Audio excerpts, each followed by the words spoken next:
दोस्तों नमस्कार। आइए आज हम देखते हैं ड्यूल स्टार्टर का फुल एक्सप्लेनेशन से देखेंगे।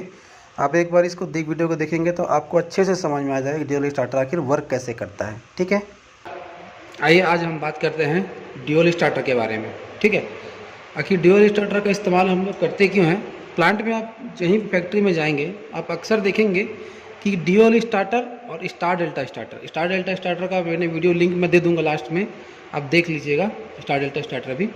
ठीक है, ड्यूल स्टार्टर मतलब डायरेक्ट ऑनलाइन स्टार्टर। ठीक है, पहले हम इसके बारे में समझते हैं कि ये होता क्या है। ठीक है, direct online starter. Direct online में क्या होता है, जब जो स्टार्टिंग करंट होता है वो मोटर के फुल लोड के 8 to 10 टाइम्स ज़्यादा होता है, यानी जब तक उसके आरपीएम तक वो पहुंच नहीं जाएगा। जैसे किसी मोटर का आरपीएम मान लीजिए 1900 है। ठीक है, 1900 मतलब जब तक ये 1900 तक पहुंच नहीं जाएगा तब तक मोटर के करंट बढ़ा रहता है। और इसी को हम कम करने के लिए हम लोग क्या करते हैं, देखिएगा स्टार डेल्टा स्टार्टर का इस्तेमाल भी करते हैं। ठीक है, बट अभी हम डायरेक्ट ऑनलाइन स्टार्टर की बात कर रहे हैं। ठीक है, तो अब देखिए डायरेक्ट ऑनलाइन स्टार्टर में मतलब क्या क्या लगे होते हैं कंपोनेंट्स। जैसे हम जानते हैं कि डायरेक्ट ऑनलाइन स्टार्टर में सेफ्टी प्रोटेक्शन के लिए ओवरलोड रिले लगा होता है OLR, उसके ऊपर लगा रहता है कॉन्टेक्टर, उसके ऊपर लगा होता है MCB। ठीक है, अब OLR क्या करता है, इसके फ़ायदे क्या हैं ड्यूल स्टार्टर में। ठीक है, ड्यूल स्टार्टर इसके फ़ायदे बता रहा हूँ। जैसे मान लीजिए सबसे पहले तो हमें फेस फेलियर प्रोटेक्शन देता है, दूसरा ऑटोमेटिक फंक्शन प्रोवाइड करता है। ठीक, फिर फेस फेलियर प्रोटेक्शन क्या है, और तीसरा क्या होता है, शॉर्ट सर्किट का प्रोटेक्शन देता है, शॉर्ट सर्किट प्रोटेक्शन। यानी ये तीनों हमें ड्यूल स्टार्टर में मिलते हैं। यानी कोई भी प्रॉब्लम हो तो हमारा मोटर जलेगा नहीं, जिससे बच जाएगा। ठीक है, और एक और उसके बाद हम चाहें तो मोटर को हमारे MCB से भी डायरेक्ट 3 फेस लगा के भी चला सकते हैं। बट MCB से लगाएंगे तो हमें ना फेस प्रोटेक्शन मिलेगा, ना ऑटोमेटिक का फंक्शन मिलेगा। हाँ, शॉर्ट सर्किट का मिलता है इसमें, बस शॉर्ट सर्किट होगा तो बंद होगा। बट हमें फेस फेलियर का भी चाहिए, ऑटोमेटिक भी चाहिए। तो इंडस्ट्री में या कहीं भी मैक्सिमम बड़ी जगह पे देखेंगे तो आप ड्यूल स्टार्टर का ही इस्तेमाल हो जाता है। ठीक, अब फेस फेलियर क्या है। फेस फेलियर जैसे हमारा ये OLR है। ठीक है, 3 फेस आए रहते हैं, 3 फेस में कोई एक फेस किसी कारणवश कट गया या चला गया तो हमारा मोटर जो है वो रन तो होता रहता है, तो हमारा मोटर ट्रिप हो जाता है। ट्रिप हो जाने से हमारा मोटर ऑफ हो जाता है, इसलिए हम OLR का इस्तेमाल करते हैं। बट यही हम डायरेक्ट में MCB लगाएंगे तो इस्तेमाल नहीं कर पाएंगे। और दूसरा क्या है, ऑटोमेटिक फंक्शन। ऑटोमेटिक फंक्शन क्या है, इसके थ्रू हम कहीं भी अपना मतलब स्विच लगा के इसको ऑपरेट कर सकते हैं, किसी भी दूसरी जगह से भी इसको ऑपरेट कर सकते हैं। ठीक है, जैसे इसका जो कंट्रोल सर्किट होता है, कंट्रोल सर्किट में जो कंपोनेंट्स लगे होते हैं उसके थ्रू हम, जैसे मान लीजिए ये हमारा पैनल रूम है। ठीक है, और हमारा मोटर कहाँ लगा हुआ है, 100 मीटर की दूरी पर लगा है। मान लीजिए 100 मीटर 500 मीटर की दूरी पर लगा है, तो क्या होगा, हमारा वर्क यहाँ चल रहा है तो हमें क्या करना, जैसे सप्लाई चला गया, इलेक्ट्रिसिटी चला गया तो हमें यहाँ से यहाँ तक जाना पड़ेगा ऑन करने के लिए। ठीक है, बट इसमें ऑटोमेटिक फंक्शन में क्या होता है, हम यहाँ पर भी इसका स्विच लगा सकते हैं, यहाँ से भी हम इस मोटर को ऑपरेट कर सकते हैं, इसके थ्रू कंट्रोल के थ्रू हम मोटर को चला सकते हैं। ठीक है, तो ऑटोमेटिक फंक्शन के ये फ़ायदे हैं। शॉर्ट सर्किट प्रोटेक्शन क्या, शॉर्ट सर्किट प्रोटेक्शन में अगर कोई 3 फेस में कोई 2 फेस आपस में टकरा गया या शॉर्ट हो गया तो हमारा MCB ट्रिप हो जाएगा। ठीक, MCB ट्रिप हो जाएगा, जिसके कारण हमारा मोटर बंद हो जाएगा। ठीक, ये 3 प्रोटेक्शन हमें मिलते हैं। तो ड्यूल स्टार्टर के यही फ़ायदे हैं। ठीक है, अब देखिए ड्यूल स्टार्टर का हम लोग कंट्रोल सर्किट के बारे में जानते हैं।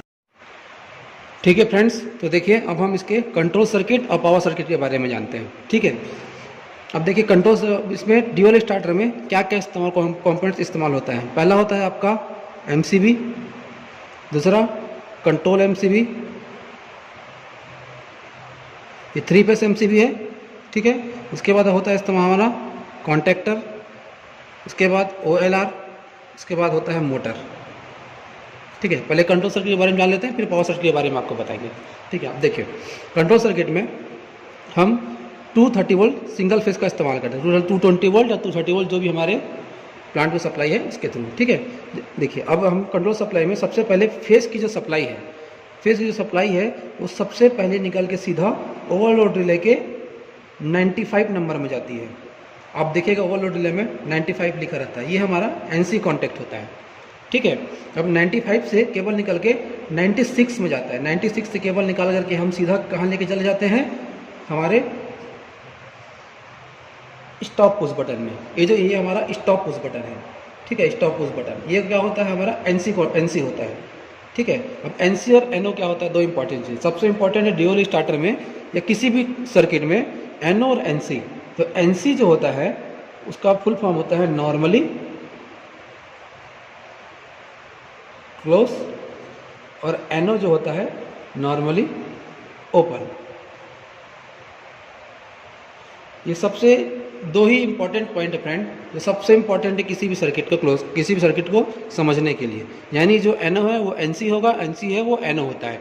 ठीक है, तो ये एनसी है, तो ये एनसी है तो इसको एनओ के इस्तेमाल करने के लिए बनाया गया है, और ये एनओ है तो इसको एनसी बनाने के लिए इस्तेमाल किया जाता है। यानी जैसे ये स्टार्ट पुश बटन है, ये एनओ है, अगर हम इसको प्रेस करेंगे तो ये एनसी में बदल जाएगा, यानी नॉर्मली ओपन से नॉर्मली क्लोज हो जाएगा। इसको प्रेस करेंगे तो नॉर्मली क्लोज से नॉर्मली ओपन हो जाएगा, यही होता है। ठीक है, अब हमारा सप्लाई यहाँ से यहाँ तक स्टॉप पुश बटन के इनकमिंग में आ गया। इनकमिंग से केबल निकाल करके हम सीधा स्टार्ट पुश बटन के इनकमिंग में दे देते हैं। ठीक, सप्लाई फेस हमारी यहाँ तक आ गई। इसके बाद यहाँ से अगले पॉइंट निकाल करके सीधा हम इसको ले जाते हैं कॉन्टेक्टर के A1 टर्मिनल में। A1 टर्मिनल क्या है, हमारा कॉन्टेक्टर की कॉइल सप्लाई है। यानी इस कॉन्टेक्टर को पिकअप करने के लिए हम एक कॉइल सप्लाई देते हैं, इसके अंदर एक कॉइल लगी होती है, इसको हम लोग ऑपरेट करते हैं। इसके थ्रू ये ऑन ऑफ मतलब स्विच ऑन और ऑफ होता है एक तरीके से। ठीक है, अब ये A1 है, अब इसका ये फेस पॉइंट हो गया, अभी इसका A2 हो गया नीचे।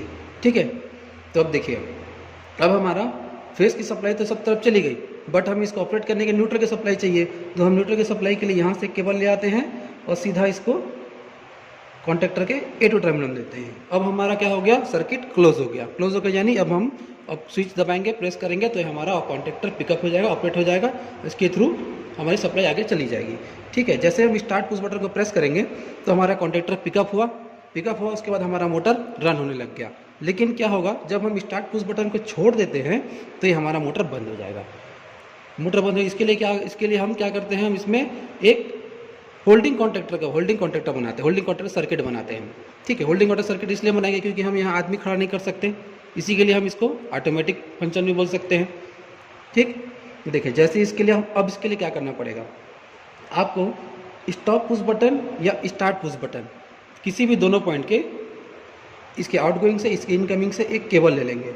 एक केबल ले लेते हैं जो सीधा आपका कॉन्टेक्टर के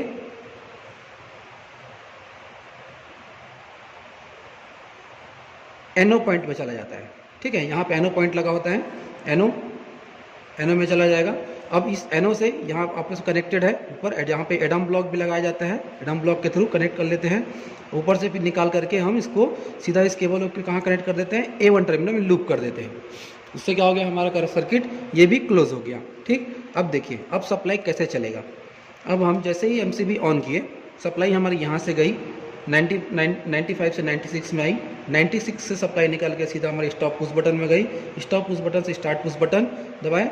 ठीक, सप्लाई हो गई क्लोज और हमारा कॉन्टेक्टर हो गया पिकअप। जैसे हम इसको प्रेस करके रखे थे तो सप्लाई यहाँ से जा रही थी। अब लेकिन अब क्या होगा, सप्लाई अब यहाँ से भी जा रही है, यहाँ से जा रही है, यहाँ निकल करके ये हो जाएगी कॉन्टेक्टर, ये NO था तो ये NC हो गया, यानी सप्लाई यहाँ से भी जा रही है, सप्लाई यहाँ से भी जा रही है, सप्लाई यहाँ से भी जा रही है। तो इस बार इसको हम छोड़ भी देते हैं तो हमारी सप्लाई यहाँ से निकल करके कॉन्टेक्टर में सप्लाई बनी रहती है, जैसे कॉन्टेक्टर रिलीज नहीं होता है, पिकअप ही रहता है और हमारा कॉन्टेक्टर पिकअप हो रहता है, जिससे ओवरलोड रिले से होते हुए हमारी सप्लाई सीधा मोटर के ब्लॉक पर रहता है, मोटर हमारे चालू ही रहता है, बंद नहीं होता है।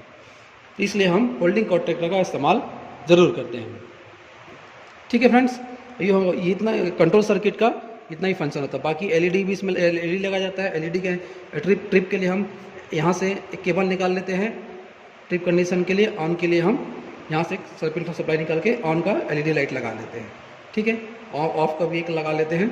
मैं स्टार डेल्टा का बनाया हूँ, उसमें आपको तीनों चीज़ दिख जाएगा। ठीक, अब देखते हैं पावर सर्किट। पावर सर्किट में क्या है, पावर सर्किट मुख्य तौर पर तीन केबल इस्तेमाल होता है। 3 फेज सप्लाई होती है, 3 फेज सप्लाई यहाँ से यहाँ आती है, एमसीबी से निकल के सीधा ये हमारे कॉन्टेक्टर में चला जाती है। कॉन्टेक्टर के तीनों टर्मिनल में, तीनों टर्मिनल से निकल करके ये हमारा ओवरलोड रिले इसमें अंदर कनेक्टेड रहता है। ठीक है, और ओवरलोड रिले के तीन फेज निकल करके ये हमारा सीधा मोटर के जंक्शन बॉक्स में जाता है और हमारा मोटर की सप्लाई चालू हो जाती है। ठीक है, ये तो हमारा हो गया कंपोनेंट्स के थ्रू समझ गए। अब देखिए, अब मैं आपको लाइन डायग्राम के थ्रू समझाता हूँ, आपको बहुत ही ईजिली हो जाएगा कि होल्डिंग कॉन्टेक्टर आखिर होता क्या है और इसका क्या इस्तेमाल होता है। ठीक, देखिए होगा मैक्सिमम साइड पे आप आमतौर पर देखते होंगे कि लाइन डायग्राम बनाया होता है ड्यूअल स्टार्टर का। तो ये ड्यूअल स्टार्टर का हम लाइन डायग्राम से समझते हैं। सबसे पहले हमारा क्या लगा हो जाएगा, हमारा ये हो गया एमसीबी। ठीक, उसके बाद ओवरलोड डिले में आया OLR, उसके बाद स्टॉप पुश बटन, ये आपका स्टॉप पुश बटन हो गया। उसके बाद स्टार्ट पुश बटन, ये स्टार्ट हो गया।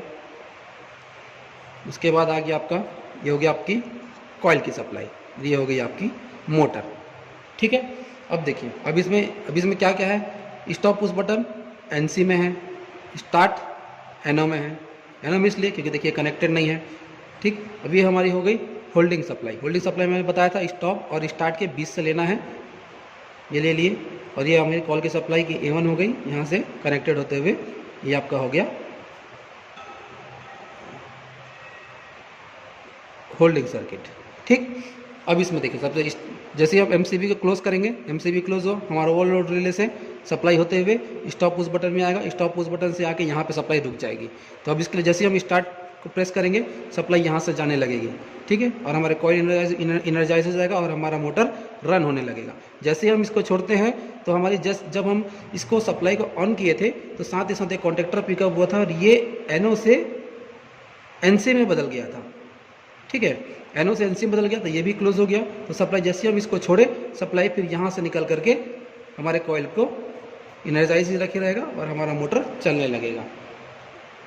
ये ओवरलोड रिले का मेन फंक्शन यही है फ्रेंड्स। ठीक है, सबसे इंपॉर्टेंट होता है इसमें, आप देखिएगा कि मुख्य तौर पर आपको जैसे सिंबल जानना बहुत ज़रूरी है।